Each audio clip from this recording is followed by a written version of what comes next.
Halo semua, di video ini kita akan membahas bagaimana proses berpikir matematis muncul saat menyelesaikan soal kombinatorika, khususnya tentang permutasi dan kombinasi.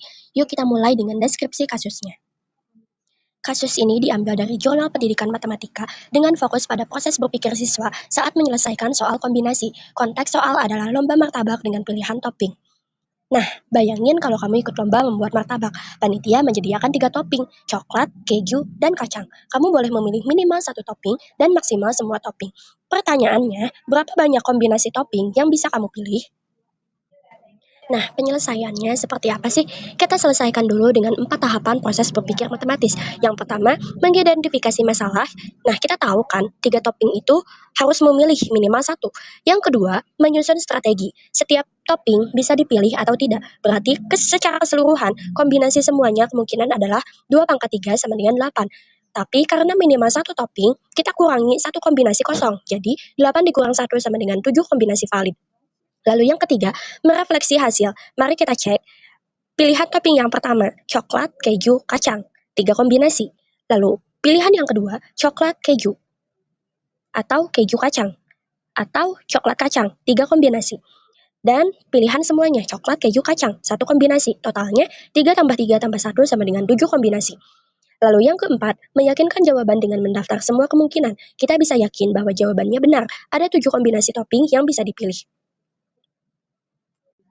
Masuk ke poin selanjutnya, yaitu identifikasi kemampuan berpikir matematis.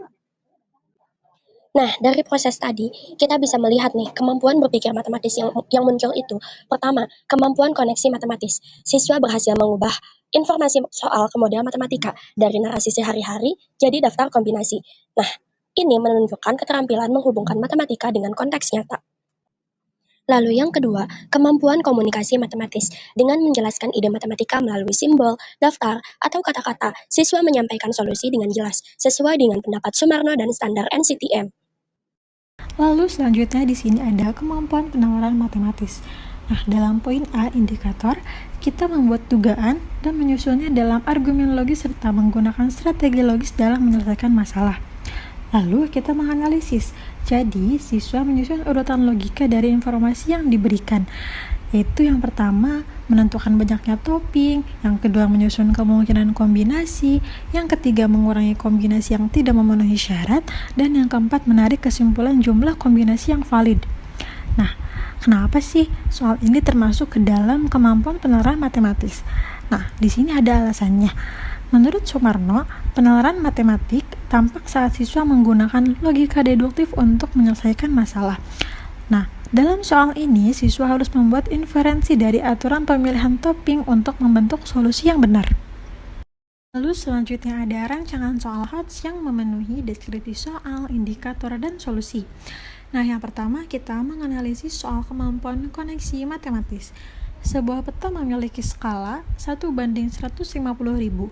Pada peta tersebut, jarak antara kota X ke kota Y adalah 9 cm, kota Y ke kota Z adalah 16 cm, kota X ke kota W adalah 12 cm, dan kota W ke kota Z adalah 14 cm. Nah, dua orang akan melakukan perjalanan dari kota X menuju ke kota Z dengan rute berbeda. Orang pertama melalui kota Y dengan kecepatan rata-rata 60 km per jam. Sedangkan orang kedua melalui kota W dengan kecepatan rata-rata 50 km per jam. Pertanyaannya, A. Hitung jarak tempuh sebenarnya untuk masing-masing rute. B. Tentukan waktu tempuh masing-masing orang untuk sampai ke kota Z. C. Siapakah yang lebih cepat sampai ke kota Z? Berapa selisih waktu tempuh keduanya? Lalu sini kita menjawab pertanyaan yang poin A, yaitu menghitung jarak tempuh sebenarnya untuk masing-masing rute.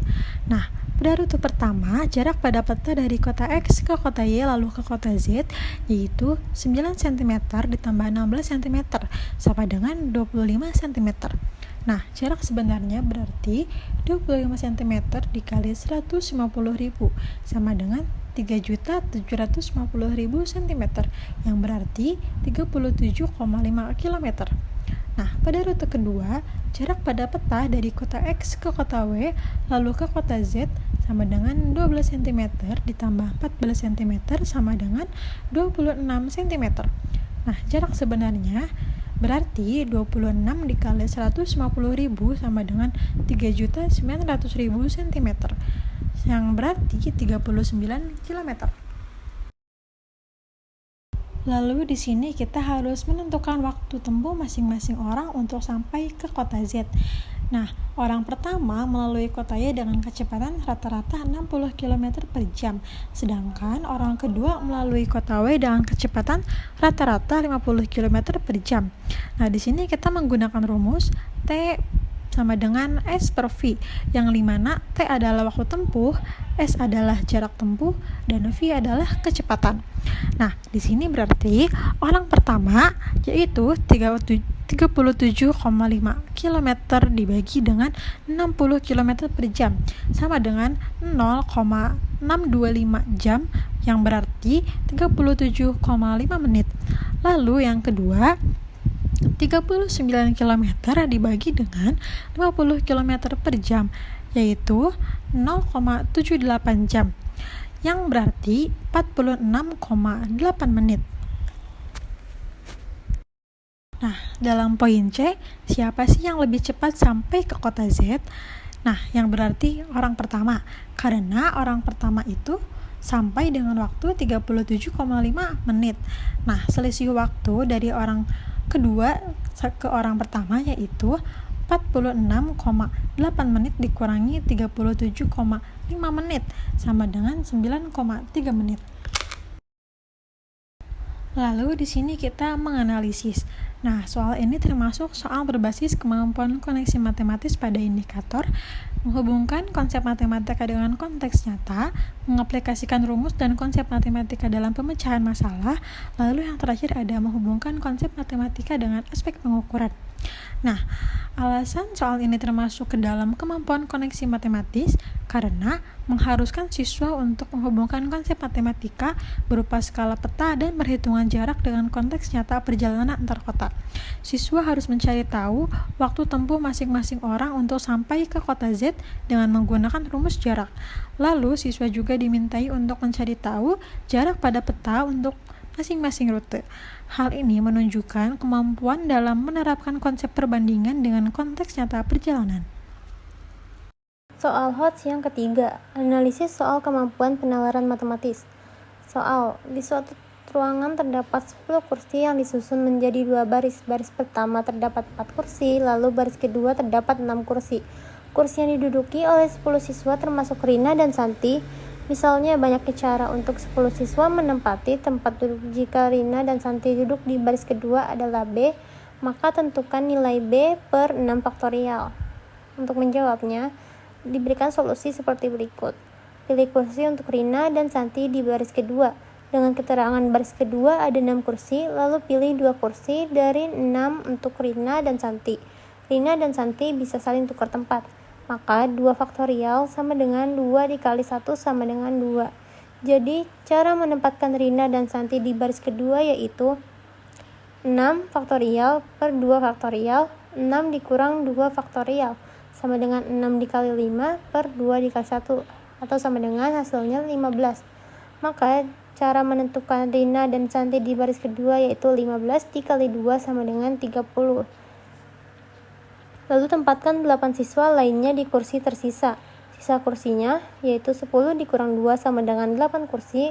Sisa siswa sama dengan 10 dikurang 2 sama dengan 8 siswa.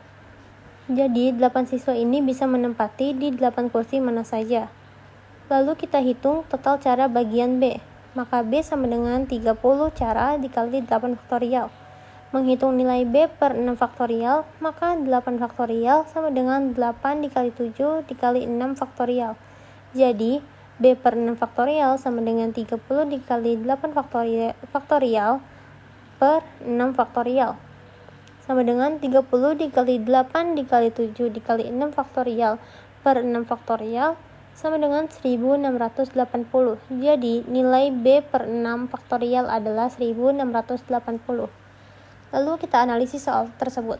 Soal ini termasuk soal berbasis kemampuan penalaran matematis pada indikator, yaitu mengidentifikasi dan memahami pola atau syarat dalam suatu masalah matematika. Lalu siswa menerapkan konsep permutasi dengan syarat tertentu dalam konteks penempatan siswa di kursi. lalu menarik kesimpulan berdasarkan proses penalaran. Alasan dari tersebut, soal ini termasuk ke dalam kemampuan penalaran matematis karena dalam soal ini siswa dapat berpikir secara logis dan sistematis dalam menganalisis situasi yang melibatkan syarat khusus. Siswa dapat menerapkan prinsip permutasi dan kombinasi untuk menghitung banyaknya kemungkinan yang tepat. Dan dalam soal ini terdapat indikator utama dari penalaran kombinatorial, yaitu sebuah aspek penting dalam kemampuan penalaran matematis. Yaitu selanjutnya penutup. Refleksi dan kesimpulan kelompok. Bagian A, refleksi. Kami belajar mengidentifikasi masalah matematika secara sistematis. Lalu kami juga berlatih menyusun langkah-langkah penyelesaian masalah secara runtut dan jelas. Kami juga belajar merefleksi hasil pekerjaan kami untuk memastikan jawabannya sudah benar. Lalu kami menyadari pentingnya komunikasi dan kerjasama antar anggota kelompok. Lalu kami juga belajar saling mendukung ketika ada anggota yang mengalami kesulitan memahami materi. Lalu proses diskusi membantu meningkatkan kemampuan berpikir kritis dan logis. Selanjutnya, tantangan yang muncul selama pengerjaan menjadi kesempatan untuk belajar bekerja sama dan saling menghargai pendapat. Lalu bagian B, kesimpulan. Kelompok kami menyimpulkan bahwa pemahaman konsep komunikasi, koneksi, dan penalaran matematis sangat penting dalam menyelesaikan soal-soal matematika berbasis studi kasus. Lalu, pada soal kombinasi topping martabak, kami belajar mengidentifikasi masalah, menyusun strategi pemecahan, serta memeriksa hasil dengan teliti untuk mendapatkan solusi yang benar. Lalu pada soal skala peta dan waktu tempuh, kami menyadari pentingnya menghubungkan konsep matematika dengan situasi nyata agar perhitungan lebih akurat. Lalu pada soal SPLTV, melatih kami untuk mengomunikasikan proses penyelesaian masalah secara jelas dan sistematis melalui simbol dan model matematis. Lalu pada soal penempatan kursi, kami mengasah kemampuan penalaran logis untuk menentukan banyaknya kemungkinan sesuai syarat yang diberikan. Selanjutnya, secara keseluruhan, kegiatan ini membantu kami mengembangkan kemampuan berpikir kritis, logis, dan kreatif, serta memperkuat kerjasama dan komunikasi antar anggota kelompok. Lalu tantangan yang muncul selama mengerjakan tugas ini menjadi pengalaman belajar yang sangat bermanfaat baik untuk pemahaman akademik maupun untuk mengembangkan keterampilan sosial.